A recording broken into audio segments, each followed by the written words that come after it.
Ladies and gentlemen, welcome again to Kenya Lens Media. So today, I'm not a happy man.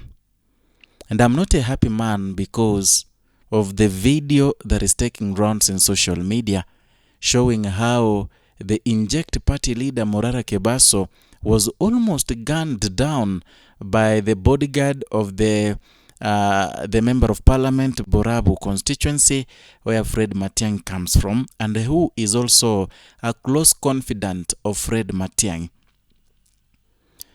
It is a video that shows how the Kenyan politics has been turned into. It is either you have your guards, you have your goons for you to survive in this coming election.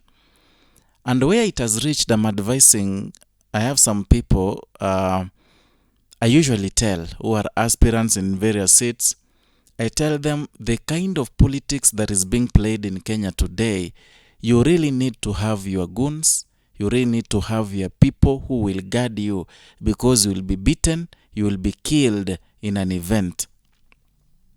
So it was at a burial service today, and Morara Kebaso was ushered in by the Member of Parliament, Patrick Osero, and was given a chance to speak because Morara Kebaso is also eyeing the Borabu seat, the Borabu constituency Member of Parliament seat. So you know who Morara Kebaso is. You know how Morara Kebaso behaves.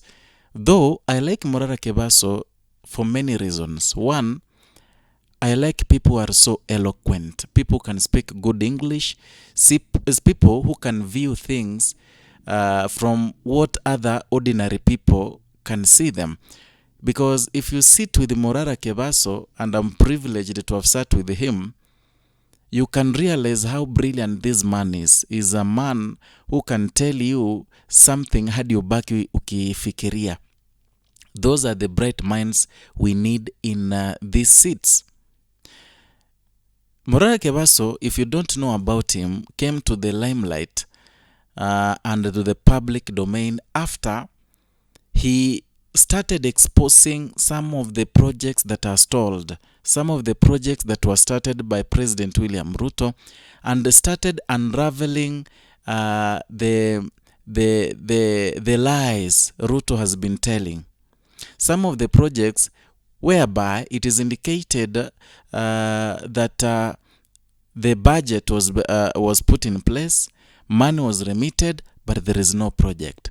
That means that money is squandered. So Morara Kebaso could unravel those projects, indicate the amount of money that was quoted, the amount of money that was tendered, the remittance that was everything, the procurement, the process. He could analyze everything about a particular project, whereby unapata pesa imetolewa, but that project is not yet complete, not even complete, is not yet started.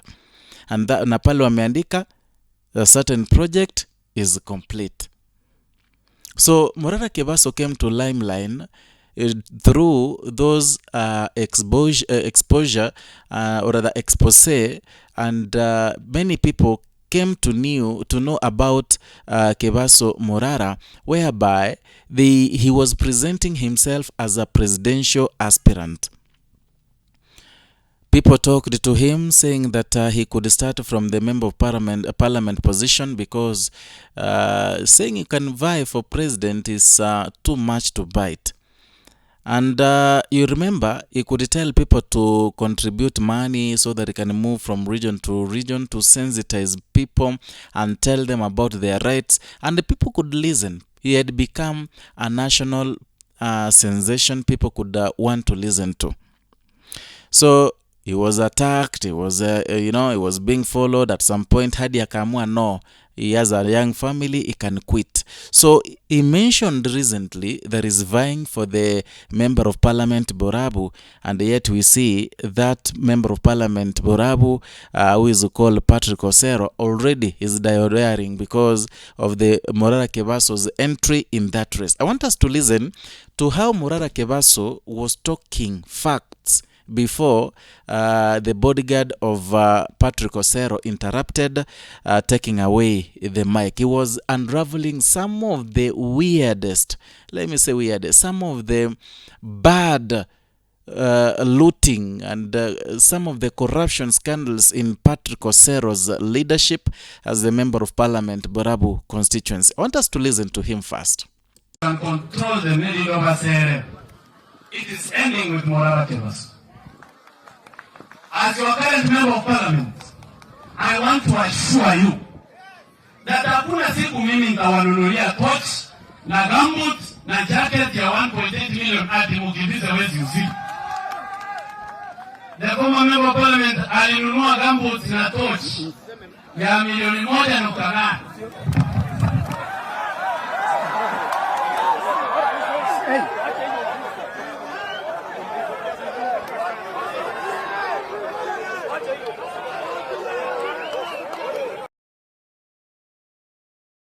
Now, you've seen there, Morara Kebaso was telling off the member of parliament, talking about some of the syndicates in his leadership, how money is being embezzled.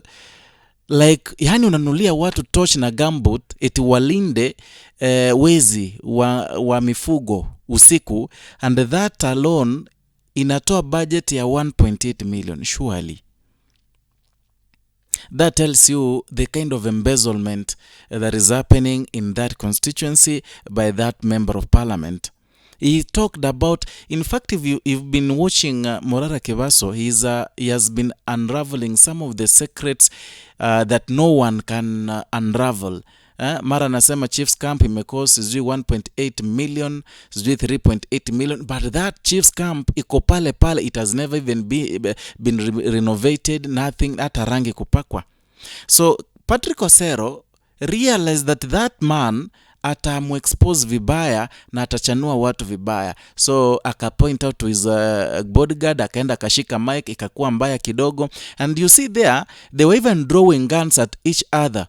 Ikabidi Morara Kebaso aondoke.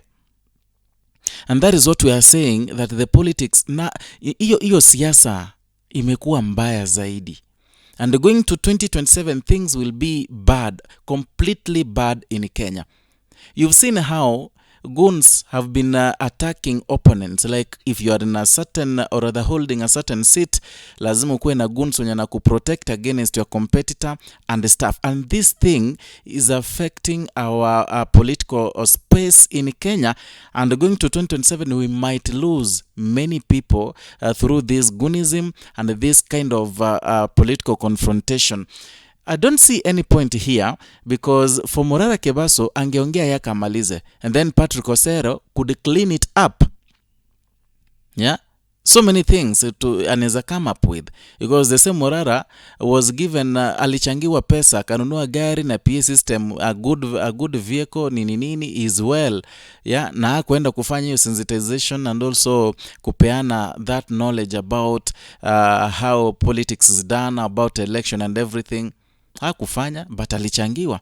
Maybe that vehicle is the one atatumia kukimbia Borabu constituency. He has a good PA system, he has a good ako sawa.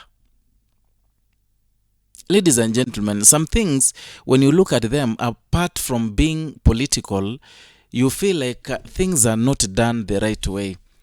Yeah, things are not done. I mean, people should be called out. People should be called out. I mean, we should not be having such kind of confrontations, especially in funeral services. Yeah, in as far as Morara Kebaso was unraveling some of the big secrets in the regime of Patrick Osero, but it was unnecessary for them to fight. It was unnecessary for them to draw guns on each other, or rather at each other.